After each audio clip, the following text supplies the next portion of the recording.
po yung order nyo. Bagong luto po yan, ha? Salamat. Winner to. Ay, naku, promise ko sa inyo, winner yan. Napakasarap po niyang special turon ko na yan. Kasi with leche flan yan, ha? Original recipe ko talaga. Ma'am, pagka may gusto, refer nyo naman yung FB page ko. Kahit same day yung order, kaya ko pong gawin yan. Sure na sure. Talaga, mama. Pakita nyo lang, oh. Salamat, ma'am. Order kayo ulit, ha? Sige. Energy! Salamat. Yes!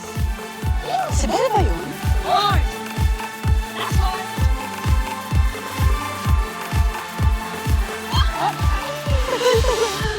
Ay, naku. Ilang araw ka nang nawala dito sa Zumba. Ano? Kumusta na yung tatay mo? Ayun nga eh, meron tubig sa baga si tatay. Kaya nga ito, nag-iipon ako ng pera para sa procedure niya. Aabutin din ng mga 15 milyong kailangan kong bunuin. Di rin kasi natuloy yung grand opening ng resort namin. Tapos puro utang pa kami, kaya ito, nag-online selling muna ako ng turon. Sana sinabi mo sa amin. Kaya naman, Bambi. Wala pa nga kaming ilang buwan dito sa Solmera City. Ayoko naman pati sa inyo mangutang pa. Alam ko na, alam nyo, umorder na lang kayo sa akin ng turon. Tapos, i-like and share nyo rin tong Facebook page ko. Ayan o, Turon ng Mama Mo. Ano ka ba? Ano ba? Official member ka ng Kembot Beauties. At dito sa Kembot Beauties, magkakasama tayo sa hataw at back pain. Kaya naman, Mars, ilabas ang ating wallet. Yes! Tulungan natin si Bebe! Dali na! Tulungan natin si Bebe! Ay, wag na! Uy, Bambi, Kayla! Maraming salamat! Baka meron pa. Oh, eto. Huwag mo nang bayaran to, Bebe. Uy, hindi, babayaran ko to Babayaran ko to sa inyo. Nakahiya naman. Huwag na, pag nakaluwag-luwag na lang, saka ka na lang bumawi sa Kembot Beauties. Uy, thank you sa inyo, Alam niyo, maswerte ko talaga naging member ako ng Kembot Beauties.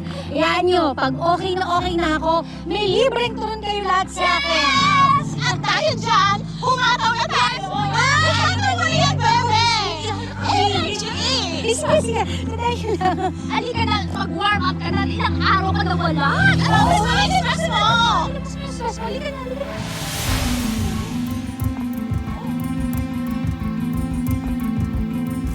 Bebe, bakit?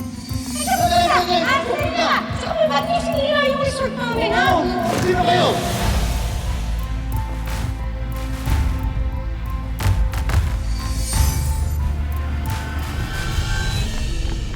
Bebe, bakit? Pero kasi namumukhaan ko yung isang batang lalaki doon eh. Sino? Yung mga yun? Parang kilala ko yung mga yun eh. Yan yung mga mahilig mag-ML, yung mga mahilig bumili ng soft drinks dito. Kaya alam mo ba kung saan ko sila mahahanap? Kailangan ko kasing malaman kung anong rason nila, bakit nila sinira yung resort namin. O kung meron bang nag-utos sa kanila. Nagtatambay sila sa milk tea shop. Yung boba ka tea.